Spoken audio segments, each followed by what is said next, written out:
Tourism corporation में उसे 109 करोड़ में पहुंचा दिया है। उसके लिए वो बधाई के पात्र हैं।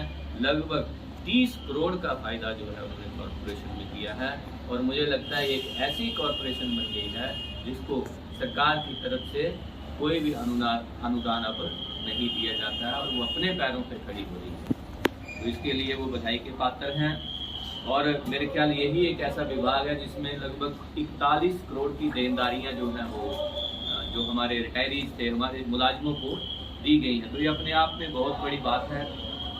और जैसे ही हमारा ऑफिस यहाँ पे कॉरपोरेशन का आएगा तो मैं आपको बताना चाहता हूँ कि पूरे हिंदुस्तान में सबसे ज़्यादा फंडिंग एडीबी द्वारा जो है वो हिमाचल प्रदेश को दी गई है। उसके लिए भी बाली जी के प्रयास और हमारे मुख्यमंत्री जी के प्रयास सराहनीय हैं कि हिमाचल प्रदेश को एशियन डेवलपमेंट बैंक द्वारा बहुत बड़ा अनुदान जो है वो हिमाचल प्रदेश को दिया गया, जो हिंदुस्तान में सबसे बड़ा अनुदान है।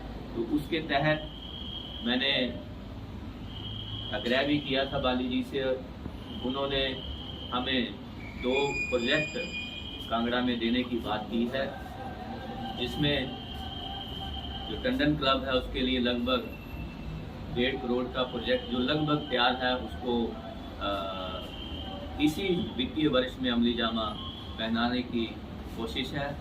और उसके साथ ही हमने उनसे रिक्वेस्ट की थी कांगड़ा विधानसभा की तरफ से सभी नेताओं ने, जो तहसील चौक में हमारी खाली जगह पड़ी है उसमें भी वहाँ पर जो टूरिज़्म द्वारा और एडीबी बैंक द्वारा एक भव्य जो बिल्डिंग है जिसमें हर सुविधा उपलब्ध हो, नीचे पार्किंग भी हो, ऊपर कॉम्प्लेक्स भी हो, मतलब जो भी उन्होंने प्लान कर रहे हैं उसका नक्शा वगैरह एडीबी तैयार कर रहा है और उसका पहला प्रक्रिया जो है वो पूर्ण कर ली गई है। वो जो ज़मीन है वो टूरिज़्म विभाग के नाम होगी और उसमें अब जो नया जो प्लान है वो ये नक्शा उसका तैयार करने को एडीबी द्वारा बनाया जा रहा है, जो लगभग 2.5 से 4 करोड़ के बीच में होगा। और जो वर्षों पुरानी शांता कुमार जी के समय से वहाँ पर एक उन्होंने जो शिलान्यास किया था वो मुझे लगता है कि अब वो उसके दिन अच्छे आने वाले हैं और वहाँ पर एक बड़े बिल्डिंग बनेगी। उसके साथ ही हम तहसील चौक का सौंदर्यीकरण करेंगे, जहाँ पर एसडीएम साहब का दफ्तर है उसके बाहर आपने देखा होगा एक जो पानी की टंकी है हमारी कांगड़ा मंदिर की तरफ से लगाई गई थी। तो वहाँ मैंने उनसे रिक्वेस्ट की थी और वहाँ पर जैसे धर्मशाला में आप जाते हैं डीसी ऑफिस के बाहर एक सुंदरता बनाई गई है, ब्लैक स्टोन लगा के बैठने को, थोड़ी ग्रीनरी करके, फुवारा वगैरह लगा के, उसको भी हम बड़ी जल्दी मेंटेन करने वाले हैं कि कोई भी श्रद्धालु, कोई भी टूरिस्ट यहाँ पर आता है तो आते उसको किसी अच्छी चीज़ दिखे। तो उसके लिए भी एसडीएम साहब ने प्रयास किए थे, हमने भी किए थे। तो उसके लिए सरकार ने, डीसी साहब ने जो है वो 8 लाख रुपया स्वीकृत किया है, जो जिसका भी हम शीघ्र अतिशीघ्र काम लगाने जा रहे हैं। तो ये तो होगी हमारे कांगड़ा की बात। इसके बाद मैंने एक घोषणा की थी अभी हाल के दिनों में कि पुराना कांगड़ा में जहाँ हमने पार्क बनाया है वहाँ पे जो फोर्ट है वहाँ पर बहुत से टूरिस्ट वहाँ पर आते हैं।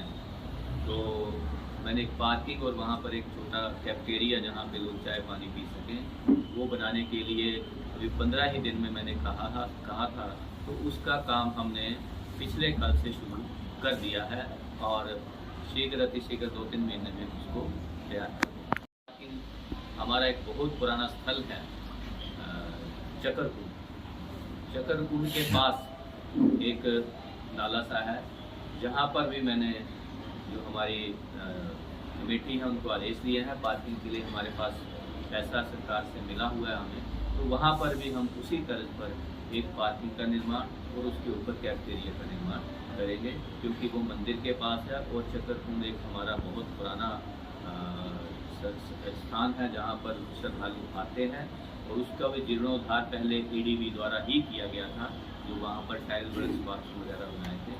तो अब हम वहाँ पर भी एक पार्किंग का निर्माण करने जा रहे हैं। इसके बाद आ गया मेरा अपना विभाग HRTC। बिल्कुल नए रूप में आपको 1 साल के अंदर नज़र आएंगे, क्योंकि लगभग महीने के अंदर हिमाचल प्रदेश को नए तरीके की यूरो 6 जो है वो 24 वोल्वो हमें मिलने जा रही हैं, जिसका ऑर्डर हमने पिछले महीने कर दिया था और लगभग 8 वोल्वो उन्होंने तैयार कर दी हैं और बाकी का 16 का काम चला है।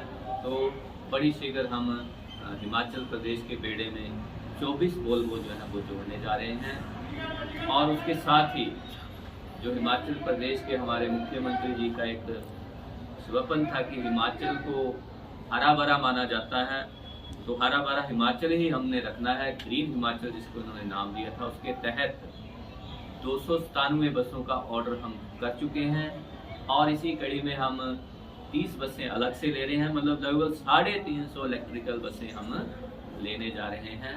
जो बसें हमें इस साल के 11 महीने का उनसे हमारा इकरार हुआ है और 11 महीने के अंदर हमें वो 350 बसें जो है वो इलेक्ट्रिकल मिलने जा रही हैं, जिससे ग्रीन हिमाचल का सपना भी पूरा होगा।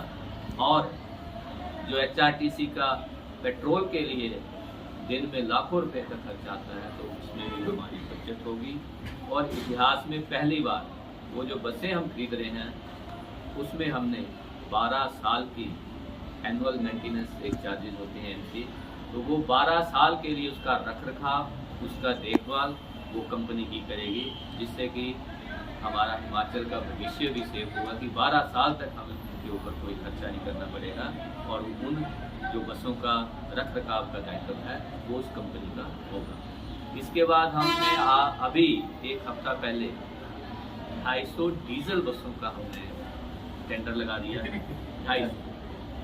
250 डीजल बसें का जो है हमारी कोशिश, बसें हमारी ख़राब हो जा रही हैं रास्ते में कहीं पे और कुछ दिक्कतें आ रही हैं, तो इस तरह से हम उन बसों को रिप्लेस करेंगे और वो जो पुरानी बसें हैं उनको उसमें तब्दील कर दिया जाएगा। लगभग इस साल 700 करोड़ रुपया हम जो है इन सभी जो हमने बसें हैं उनके ऊपर खर्च करने जा रहे हैं, जिससे कि HRTC का पूरा ही जो हमारा कुनबा है, हमारा जो फ्लीट है वो सारा चेंज हो जाए। और उसके साथ साथ मुख्यमंत्री जी के आदेश थे कि HRTC के खर्चे को कम किया जाए और आमदनी को बढ़ाया जाए। तो मैं आपको बताना चाहता हूँ कि HRTC में अब हमने लगभग सभी बसों में कार्ड के जरिए पेमेंट या टेलीफोन के जरिए पेमेंट, मतलब सीधी ऑनलाइन पेमेंट हम लोग उसमें कर सकते हैं। तो हमने मशीनें मुहैया करवा दी हैं